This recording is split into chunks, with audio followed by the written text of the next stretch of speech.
کس کے سامنے خطبہ دے رہے ہیں؟ اگر یاد ہو آپ کو، جمع الشیعہ وقام خطیبا، شیعوں کو. یہ چھٹے امام کے زمانے کے شیعہ، آج کے شیعوں کی بات نہیں کر رہا میں. یہ بنو امیہ کا ظلم سہ کر شیعہ بنے. یہ آقا حسین کی ان میں سے بعض زیارت کر چکے ہیں. آقا سید سجاد حضرت باقر العلوم صلوات اللہ وسلام علیہ مجمعین کی زیارت کر چکے ہیں. ان کے درمیان خطبہ دے رہے ہیں. کوئی صاحب ہاتھ اٹھائیں، کہیں یا ابن رسول اللہ ایک منٹ ذرا رکیے، جی ہاں کیا کہہ رہے ہو؟ یہ فرضیہ ایک صورتحال پیش کر رہا ہوں. یا ابن رسول اللہ، یہ آپ جو امامت کی بات کریں گے نا، تو ہم تو آپ کے بابا محمد باقر، آپ کے دادا زین العابدین کے شاگرد ہیں، اور امام سمجھ کے تو بیٹھے ہیں آپ کے پاس. تو آپ یہ امامت کے فضائل کیوں بتانے؟ کوئی ایسی بات کیجیے کنسٹرکٹیو ہو، میسج آئے کوئی.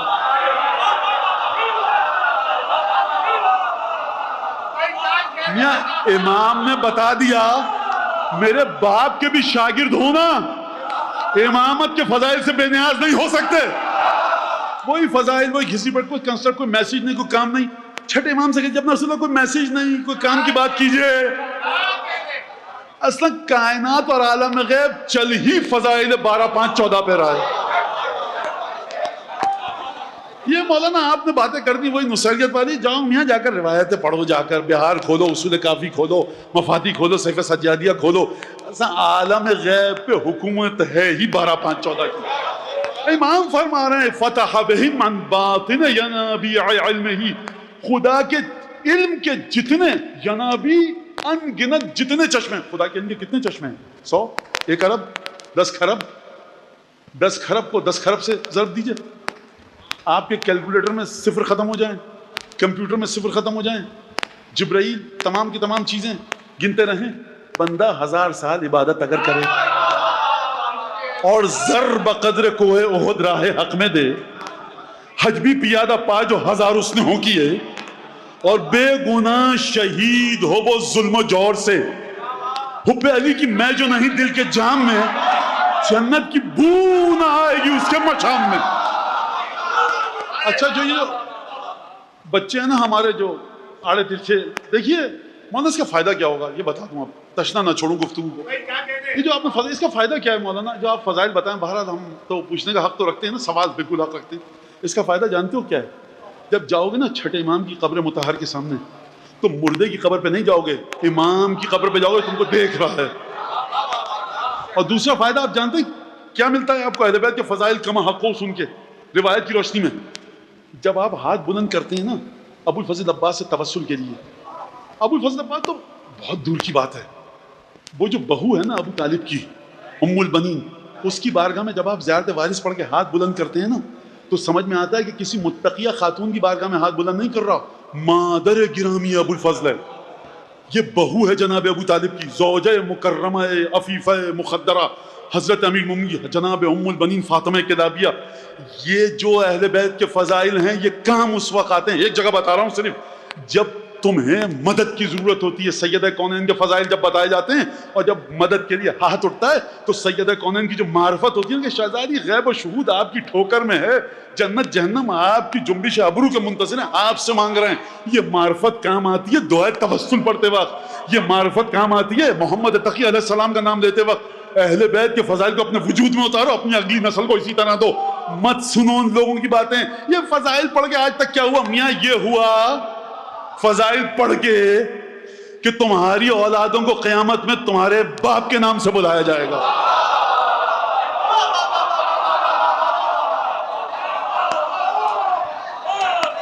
فضائل پڑھ کے یہ ہوا، مصائب سنا کے یہ ہوا کہ جب مسمع ابن عبد الملک کے کردین یا کردین آیا، چھٹے امام کے پاس گفتگو کی، بصرے سے آیا، امام کا چاہنے والا ہے کہ تو تزور الحسین، زیارت امام حسین کو جاتے ہو؟ کہ میں رسول اللہ نہیں جا سکتا، بصرے میں رہتا ہوں. ہمارے پاس وہ اندمان یتبعو ہوا الخلیفہ، ہم میں سے بعض لوگ ہیں جو خلیفہ کے ساتھ ہیں اور دیکھیں گے کہ میں جا رہا ہوں فوراً رپورٹ کر دیں گے، میرے لیے مشکل ہو جائے گی اور میں بصرے کا بہت نامور شخص ہوں. امام نے گفتگو فرمائی، اس نے کہا کہ جی میں یاد کرتا ہوں مصائب کو، اور اس کے بعد شدید گریہ اور بکا، کھانا پینا چھوٹ جاتا ہے مجھ سے، عجیب ایک عالم ہوتا ہے. میرے گھر والے میرے سلسلے میں خوف میں مبتلا ہو جاتے ہیں کہ یہ کیا حالت ہو گئی ہے اس کی، سید الشہداء کو یاد کر کے. اس بات کو سننے کے بعد چھٹے امام نے جانتے ہیں کیا فرمایا؟ فرمایا کہ تو ان لوگوں میں سے ہے جو ہمارے غم میں غمگین ہوتے ہیں، ہماری خوشی میں خوش ہوتے ہیں، اور جب ہمیں امن و امان نصیب ہوتا ہے تو ان کو بھی امن و امان نصیب ہوتا ہے۔ کیا مطلب اس کا؟ یعنی جب یہ دیکھتے ہیں نا کہ میرا امام محفوظ ہے دشمن کی بلاؤں سے، چاہے لاکھ بلاؤں میں گھرے ہوں، خوش رہتے ہیں۔ اور پھر امام نے فرمایا تم ان لوگوں میں سے شمار ہوتے ہو۔ اجر کیا ملے گا؟ امام نے اجر جانتے ہیں کیا بتایا؟ امام نے اجر بتایا کہ سترہ حضور آبائی عند موتک، یہ جو تو کام کرتا ہے نا ہمارے حزن اور فرح میں، ہماری خوشیوں میں، 18 ذی الحج، عید فطر، عید قربان، 3 شعبان، نیمہ شعبان، 13 رجب، تمام 27 رجب، یہ تمام جو خوشیوں کے دن ہیں نا ہمارے، عاشور، 21 رمضان، 25 شوال، آقا امام رضا علیہ السلام کی شہادت، یہ جو تو ہمارے غم میں غمگین رہتا ہے، ہماری خوشی میں خوش رہتا ہے، تو اب امام انعام بتا رہے ہیں۔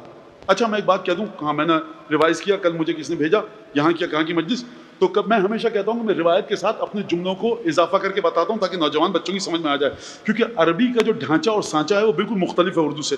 اگر لفظی ترجمہ کروں گا آپ کی سمجھ میں قطعا نہیں آئے گا، لہٰذا میں اپنے الفاظ کو ملا کر ترجمے میں پیش کرتا ہوں، یہ آپ کے ذہن میں رہے، اور کبھی مثال روایت کے اندر آ جاتی ہے، وہ مولا کے الفاظ ہمیشہ نہیں ہوتے ہیں، یہ ہمیشہ سے آپ یاد رکھیے گا۔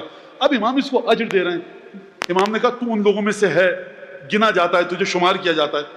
اب امام کہہ رہے ہیں تحفہ کیا ملے گا؟ دیکھ جب تجھے موت آئے گی نا، اور جناب امیر کے فرمان کے مطابق جب تیری روح یہاں تک پہنچے گی، تو امام تحفہ کیا دے رہے ہیں اس کو؟ 5 لاکھ حوریں آئیں گی، 5 لاکھ غلمان آئیں گے، 10,000 بہشتی جام آئیں گے، کہ تو دیکھے گا میرے تمام آبا و اجداد کو اپنے سامنے۔ یہ جو آپ نے رد عمل کیا نا اس حدیث کے بعد، میرے لیے دعا نکلی آپ کے ماں باپ کے لیے دل سے۔ کیوں سن لیجئے کیوں؟ اچھا مولانا ہو سکتا ہے 50 سال بعد، اچھا مولانا پھر ائمہ کو دیکھیں گے موت کے، تو پھر اس کے بعد کیا ہوگا؟